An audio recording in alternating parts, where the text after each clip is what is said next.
Hello, everyone, and welcome to episode 5 of the Free Agents Podcast. My name is Matt, and we're very excited to welcome Andrew back to the pod. It was Thanks, a guys. one episode absence, but he is back. And we're I'm excited back. to have him.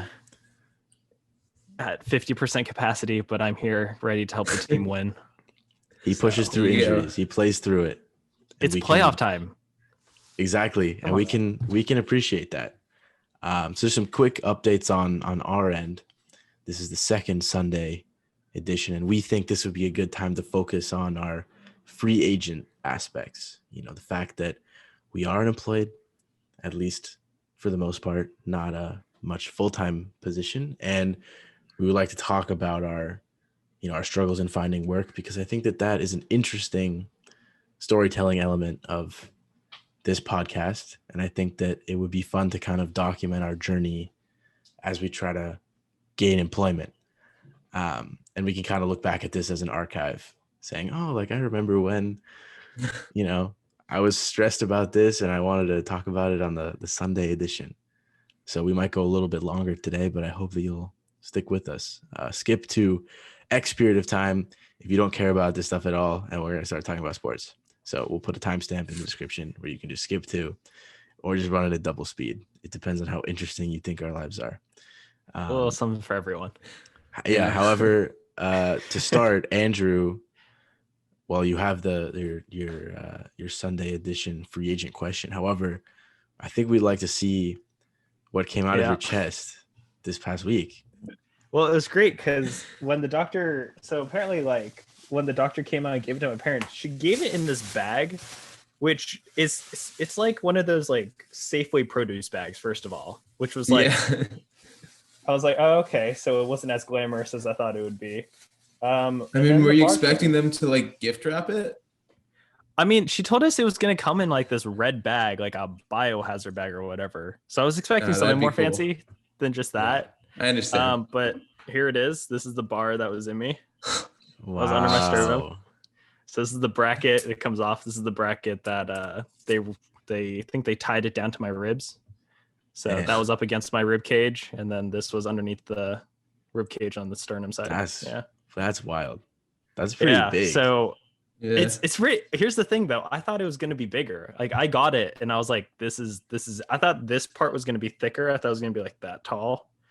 And they unbent it to get it out of me. So this is not as bent as it was when it was in me. But well, I would figure it's kind of yeah. So, but yeah, it's cool. If you guys have any suggestions of what I should do with it, because the doctor was like, every time somebody comes in, like they ask to keep it, but they never know like what they're going to do with the bar. So she was like, send us a picture when you finally like figure out what you're going to do with it. So put it back in, bro. Not anything. Put it back in. It's funny though, because like for a while I was like, well, if I get like stabbed in the chest or something, or like shot, this will protect me, because I thought it was going to be like the entire chest.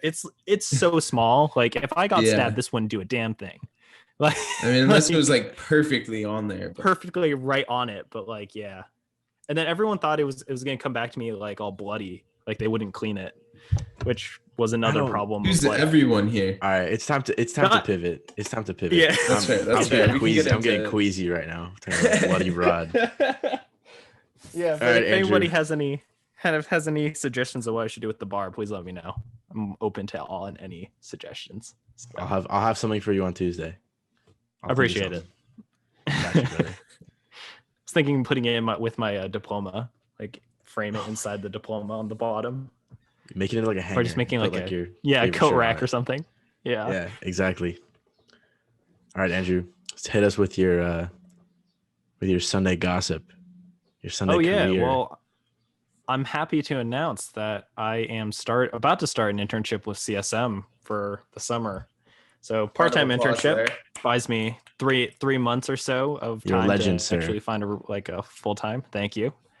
But it's been interesting, like the whole onboarding process. They actually just recently like emailed me and they're like, so we want to know your schedule, like going forward, like, how many days and hours will you be working for us? Which I thought was interesting, because I thought like it was going to be like a 9 to 5 actual like normal work schedule, but it sounds like they're letting me choose. So like I sent back an email asking them like, well, is it project based? Like, is it task oriented? So I'll only be working like when they assign me things. Like I didn't know how it worked, but like I just don't know how to go about responding to them being like, hey, give us your schedule. And I'm like, oh, I thought that was your guys' job. Yeah, I mean, just as a quick response, I think that it's good and bad that you can make your own schedule, because it's good because obviously you can just say, all right, like if I wanted a day off, or like say I just hate Wednesdays, they're just hump days are the bane of my existence, and I don't want to work on hump day, then maybe I guess you wouldn't have to. But the problem with making your own schedule is I have never had a job or an internship where you got to make your own schedule. Like I just don't know how that would work in terms of if you like set up your schedule one way, they're gonna be like, oh, he's only working 6 hours on Tuesdays. Like exactly. That's what I'm worried about. Or if you can like set up your schedule like pretty poorly on accident, where there's like maybe like a team meeting on X day that like you should be a part of. Like I know that in my last internship, I wasn't like part of the team meetings until like 3 weeks after or 4 weeks after we hopped on Zoom, because I don't know why, but that's just when I was included, and I was like, I should have asked to be on those. And say you pick like, oh, like I don't want to work Monday mornings, and that's when the team meeting is. You're accidentally shooting yourself in the foot without even knowing. Yeah. So I guess my advice, like I'm qualified to give any, is I guess just follow up and be like, are there any important times during the week that I should know about, and then factor that into whatever schedule you create. But if there's like not an hour limit, like if it's not, oh, you have to work 25 hours a week, I would just do what you're comfortable doing, where you're not like overworking yourself. Because like 9 to 5 or 9 to 6 is like a long day, like that's a long day. Yeah. So if there's like, okay, like 11 to 5, or, start early and like 9 to 3. Yeah. But I mean, especially if you're going to be on the West Coast doing an internship remote for New York, like, oh man, you can make sure like at least in the mornings you start later. And if you explain it, I'm sure they'll all understand. Well, yeah, because like we have our was it like orientation? We have to go on Tuesday to like mine's going to be virtual, I guess, but they're doing orientation on Tuesday, and it's at 9:30 a.m. Eastern time. So I'm going to be doing 6:30 a.m. orientation. Oh man, I was like, that's so much fun. But this is like interesting because like I feel like these internships were like designed for college students, right? A lot of them are, at least. And when you're in college at like NYU, we had that internship where you had to do, was it 200 hours for 2 semesters? 300 hours for 2 semesters. Yeah. So 1 credit. Right. 1 credit. But that's easier because then you can be like, well, I have to get 300 hours done in this like, a semester. But since I'm graduated and I don't have that like requirement, and they're asking me like, how many hours do you need? And I'm like, any? Like I don't have a requirement. I mean, and also just for building a schedule, when you were taking classes, at least you had something to build it around, and then you could figure out like, okay, well, this day's I'm like filled with classes, so I'm just not going to work that day. Can take an extra hour to do some more homework and then go in later one day. Like figure out your schedule that way. But now I'm just like, oh, I guess I'm available all day, any day? ? Like at your guys' disposal, I guess is what I might say then. I would just push yourself as much as you'd want to be pushed. Because I mean, I think at the end of the day, if you're gonna have this opportunity, especially at CSM, where I sadly was rejected for the full-time position. Just like, so sorry, Matt. Well, hey, I mean, it's not the first time, and it definitely won't be the last. That's I got one yesterday. Cool. But I'm just saying, like, you're in there, you might as well like work as much as you want or as little as you want, because you have the freedom to do that, it seems, which is I'm definitely nice. treating it like almost an audition for a full-time position at this point, because I feel like after the 3 months, like if I've done a good enough job, then hopefully they might be like, we want to keep you around. So that's my or at least Yeah, and just whenever something opens up too, you'll have connections there. If they've seen you working, know you have like a strong work ethic and like the stuff you're doing is actually good, then that just helps so much more. Yeah, that's true. Yeah. And you do good work for the most part. So I'm not worried about that. Yeah, I've been in a couple group projects with you. You sounded a little questioning of yourself there, Matt. Okay. No. The whole. No, I'm no. I'm confident that you do good work. I appreciate 100%. That. 100%. Thank you. Yeah. You know, this podcast is one of the examples. Yeah, no, we all did. We all graduated once, for sure.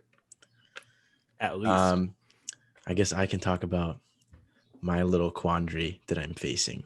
And it is a very little quandary. I haven't received any jobs. I haven't done anything good.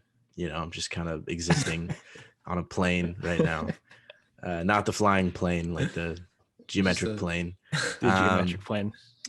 But I currently have a part-time job with the Brooklyn Cyclones. It's great. Just essentially get paid to watch baseball, which is a fun time because I like getting paid and I like watching baseball. So it kind of, you know, it's a marriage of the two. However, it takes up a lot of time. Like it takes me an hour to get there and an hour to get back because it's on Coney Island. And during the week that they're home, like this was a 2-week homestand, so it's even longer. But if I work every game that week, which I had to do because they were short-staffed, basically knocks out every hour of the day to do anything else. And I'm so tired when I get back because I've just sat on the subway for an hour and a half. Yeah. And that's just an experience now. There was a absolutely crazy woman on my train. This was yesterday, and I felt so threatened because I hadn't seen someone like that in so long that I got off and had to change trains, and it took 20 minutes for the next one to come. So was it worth it? Probably not. Wow. But I felt myself not doing as many things related to searching for jobs. I've applied to so many that it's like, oh, I'm just waiting to hear back for so many. But that is the response, I would think. So would just love to hear your thoughts on that. My question, I guess, to boil it down would be, how would you prioritize job searching while like partially employed? Yeah, I think that's an interesting, like, it depends, because if you see this job offered, like your part-time position, as something that you want to pursue further, I think you definitely prioritize that more, right? Like same way I'm doing like the CSM, this is a 3-month internship, but you know, if this is my audition to get a full-time job, I'm gonna, you know, do as much as I can. But if I do it like the first month, I can't tell right now if CSM's listening, I'm sorry.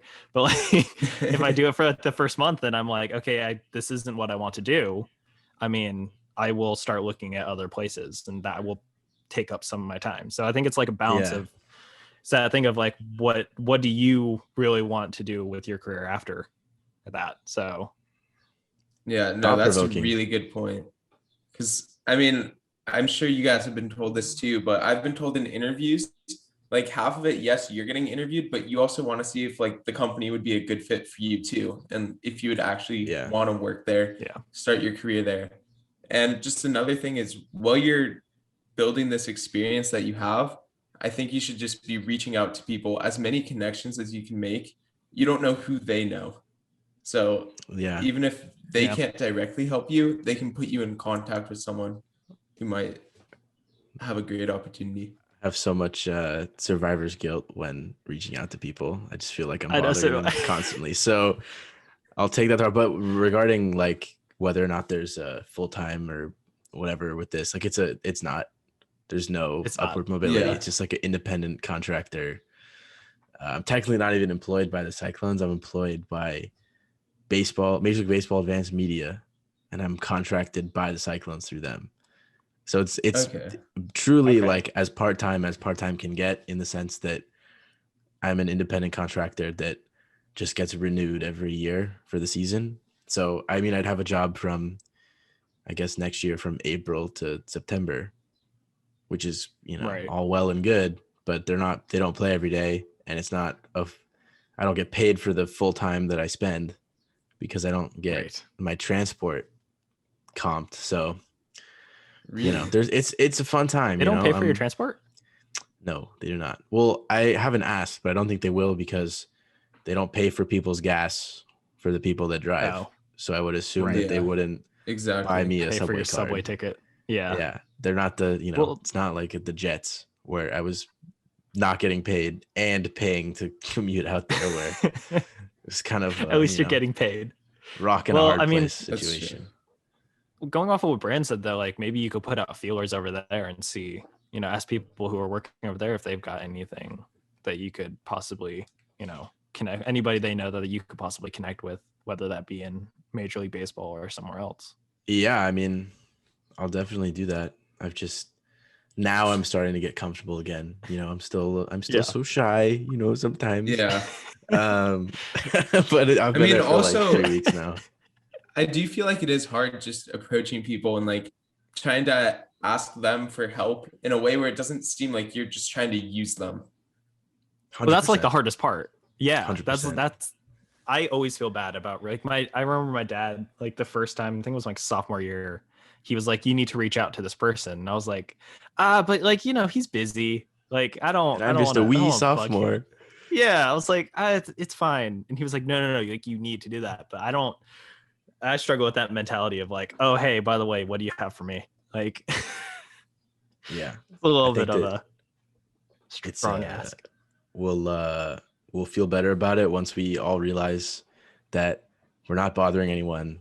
We're actually like qualified to be reaching out to whoever we're reaching out to. So I'm just trying to, say these positive affirmations to the group so we can successfully network or use our networks to hopefully gain employment.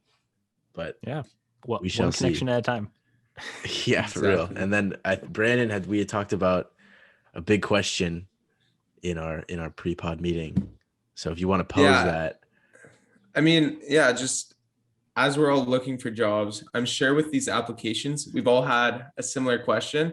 So really just whenever I see them ask for a desired salary, I'm always just so confused at what to put, because you obviously don't want to put way too high or lowball yourself. And for some reason, I feel like it's always just required too. And you can't just leave it blank, because most of the time I just want to leave it blank, not answer that, because I'd feel more comfortable having a discussion about that instead of just with nothing to base it on for an entry-level job, giving them an amount. I have no idea what to put. The only advice that I've gotten from that is from professors, where I've literally just asked them that same question, where it's like, what do people make coming out of college for these positions? I heard, I don't know if we want to disclose salary numbers because that's so taboo, but I just have been putting that for everything. And I can never tell if these people are looking at the numbers and they're like, oh, this kid's a big shot. He thinks he's some, he's going to make so much money. Like, and I'm not putting anything crazy. I'm putting like, I guess I'll just say it. I mean, I was told like 50 to 60K is like what you should expect. And I was like, okay, but fine. I don't care. I'm employed. That's money coming in. I'll be in the green. I mean, I have no idea. Great. Yeah, well, I mean, you look at the NYU median, I think, is like 65. Something. Is that that's for just because sports? of Stern. No, just that's NYU as a whole. Oh, Stern definitely inflates. And the real median. estate. Yes, Stern and real estate probably inflate that so much. I mean, hey, that was an SPS. We could have done it. It's true. But I just put the same thing for every single one. But because I assume that all entry-level positions are basically the same. But I have no idea. They don't even offer you like a place to put a range for some of them. Like sometimes it's like a drop-down menu where you can like pick the number, and sometimes there's a range, which is nice because you can just put like whatever one has like 50K in it. Whether it's most of the time for me, it's just an empty like text box that you just have to fill in. And you fill it in, and you can be as specific as you want. So sometimes it's like, okay, if I'm just applying for a job to see like what happens, maybe I'll put like $69,420, just to see if they're actually that'll impress them. Put it out a feeler. Yeah, just see if they're just get a response back. It. Just nice. Well, no, and if I mean, but if you did get that response back, I would personally think, this company might be a good fit. That's Yeah, that's I true. want to work That's there, true. you know? And then I would make almost that's what you 70K a year. It's really true. good.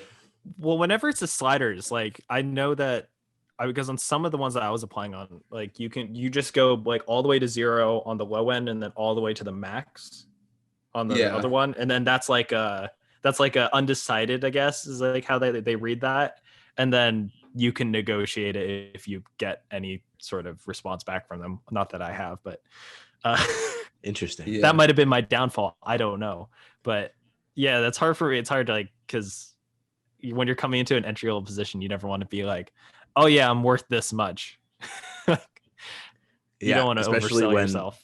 When before we've basically been worth 0 because we were not getting paid. I mean, you don't want So to what was our oversell worth? yourself, but you also don't want to lowball your own offer. Well, that's too. true. Yeah, exactly. You don't want to like say like, So- oh, I guess I'll take 10,000. Like, give me the don't even job, think you're- please. I don't think you're even allowed to do that. That would be way below minimum wage. Yeah, That'd be I mean, actually, it depends on the Sad. state. I guess if the job's in Texas, that's true. yeah, but but not in New Yeah, York. I don't even think. I mean, then you I wouldn't like have your- to pay taxes really on it. But yeah. So you get to keep the 10. yeah, you'd be No, the I like your lowest tax bracket. 60,000 your range, like 50 to 60, I guess, for entry level. It also depends on your field, right? Like Yeah, what exactly is the job if you're working in media or sports, or if you're working in like newspaper, or I don't know, whatever. Definitely. Everyone Pharmaceutical. engineering, pharmaceuticals, exactly, like bio. It's all different. I think that's one of those things where you just have to again ask your connections and be like you did, ask the professors and be like, hey, what do you think? Because this is not something that I think we were prepared for. no. I don't know. Well, I never had anybody talk to me about it. That was just like that's desired really true, salary. though. It's like, oh, I also just yeah, I don't want to think get that paid. NYU anticipated so many people not being able to get jobs, so they That's just also didn't, true. Yeah. didn't teach us these things. But I mean, especially in the sports industry right now, like Everyone's a getting struggle. fired. slim Yeah. pickings. But what are you But gonna hey, do? that'll create more opportunity once people are coming back. We're seeing live I don't know, events man. happening. They're not even paying for broadcasters to travel. So Yeah, let's that's true. You know, if they can't Hey, even we- pay we- Mike Breen to go to an NBA game, then Literally. We could call some games from where we are. Why don't we should just start doing that. We should just start calling Get games our and own asking. broadcast team. There you go. If anyone's Hey, looking for I'll, some broadcasters, yeah, I can could do be the color commentary. Use the play-by-play. exactly. I'll do play by play. I'll be the Bill Walton I of got our I got the voice for trio. it. Well, I think that on the jobs front, we'll all be successful eventually. Andrew, congratulations again. I actually hope that I have Thank a second round interview next week with Ooh. Ooh, Warner Media. jinx. I'm gonna that'd be cool. manifest. Good luck, I'm gonna man. manifest a second interview because Definitely. it would be really dope to get the position, and then maybe I get to go to Atlanta and see Trae Hey, Young win Atlanta's his, cool. Pretty cool. Trae Young win the NBA championship. Ice tray. Ice tray. Ice Trae the gang, brother. Always, always Ice Trae. But I guess now that Andrew is out of his coma, we can update him on the happenings in the sporting world. So I guess Please. on my screen, it's around 26 minutes. So to anyone listening this whole time, you made it. You survived the employment stuff. Employment. Now we've moved on to the banter. So since Andrew's been out of commission, a lot has happened in the sports world. First, most recently, my boy CP10, Christian Pulisic, won the Champions League. Absolute GOAT. They lost to Switzerland today, the US. Such is life. But Yeah. they got the Nations League finals coming up. Sad they're not in New York because I definitely would have went. But congratulations to him. Congratulations to Chelsea. Great win. Of course, it was 1-0 because they just score and drop everyone back in defense, which is just like It how works, I play man. FIFA. Just like how I play FIFA. So Oh, I respect Park it. the bus. I respect it. Weekend League is a very straining activity that I put myself through sometimes. So congratulations to him. We got all the Julio news, but we're not even going to talk about destinations because he should just go to the 49ers. I agree. We're going to leave it at that. That's it. really? Brandon disagrees. We have no. I don't care. You're wrong. You're incorrect. I mean, honestly, I'd be fine with that because at least a team in California would be doing well in the NFL. But I was thinking Seahawks. You don't seem to have high hopes bro. For your LA teams. As soon as you talk about the Seahawks, it's time to stop. It's time to stop. Really? I just think NFC West, every game in the division would be so much fun to watch. It already is, though. The Seahawks it already is. Like, the Seahawks don't need it. Is by far the best division of football. Yeah.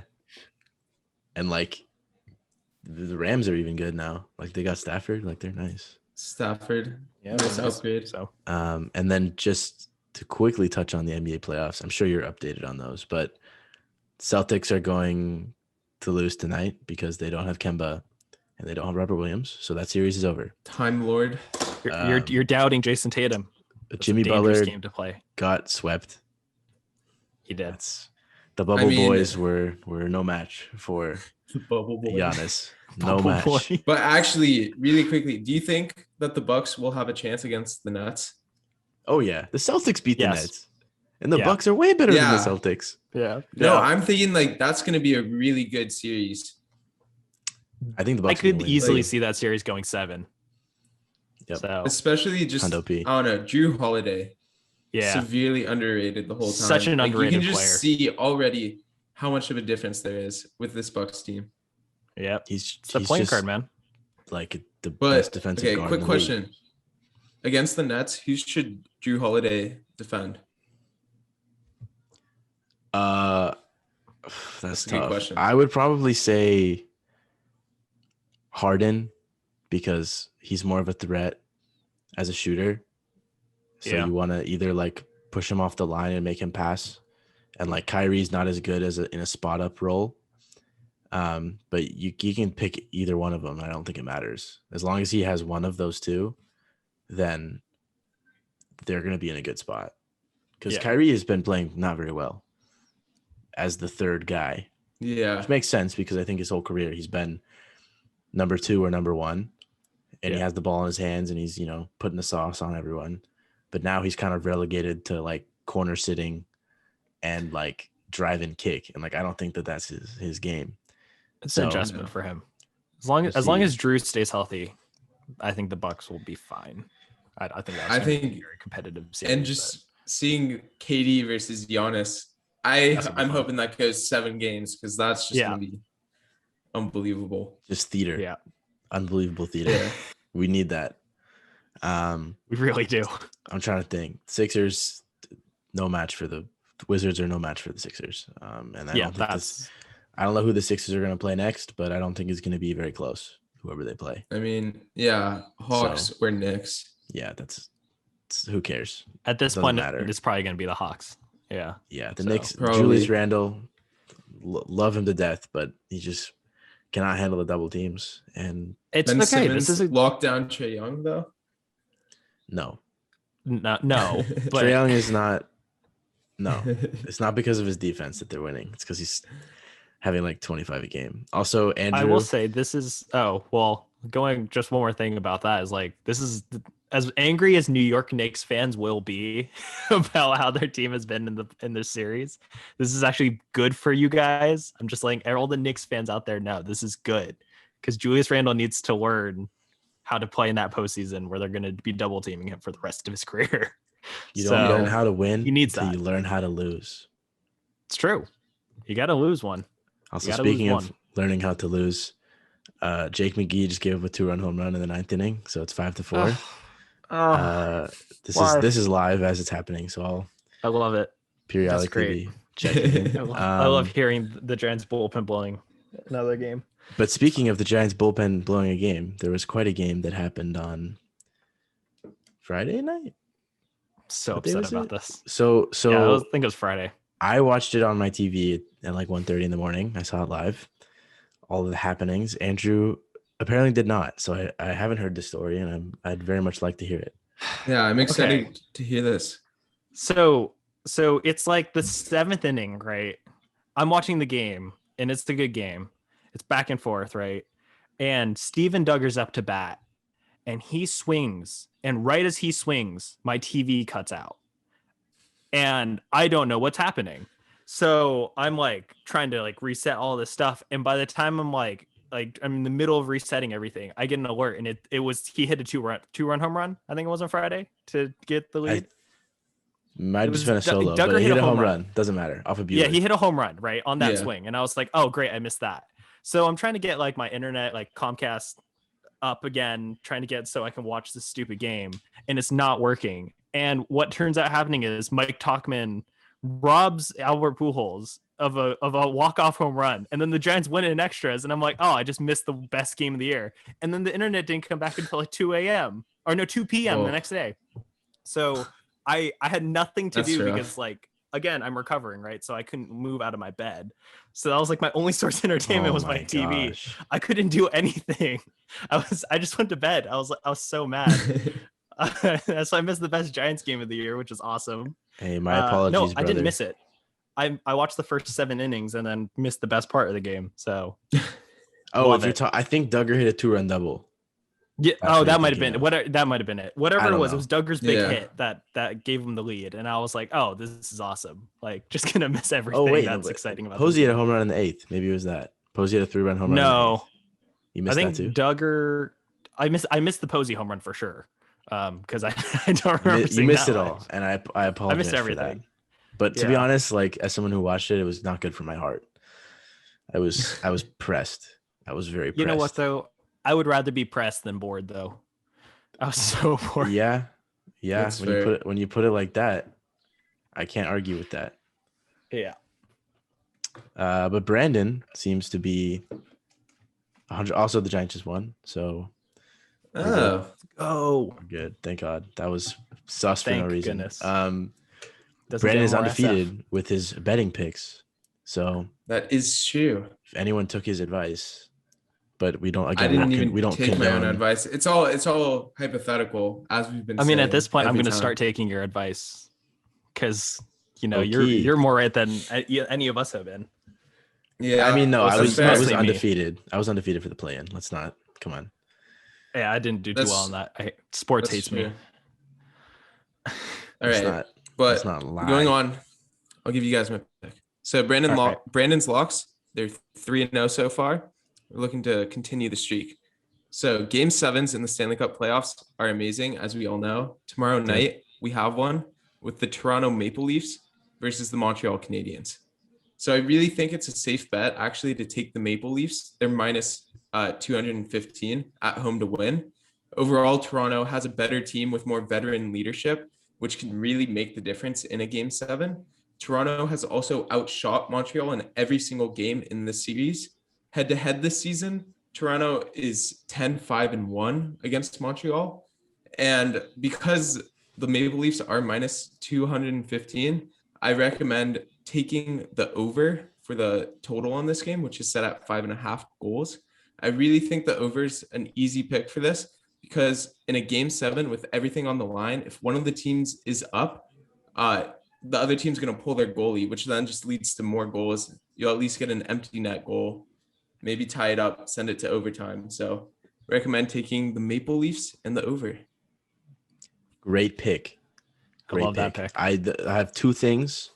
One, does the 10-5-1 include the playoffs, or does not include the playoffs? It does. It does? Great. It does. Okay. Just making sure. Number two, I don't understand how the Canadiens of Montreal can just be all of Canada when there's so many teams in Canada. It doesn't seem fair that they get to be the Canadiens. Confusing, but I don't. It's not. We don't have an Americans team. Just saying. It's above my. We have like the New England Patriots.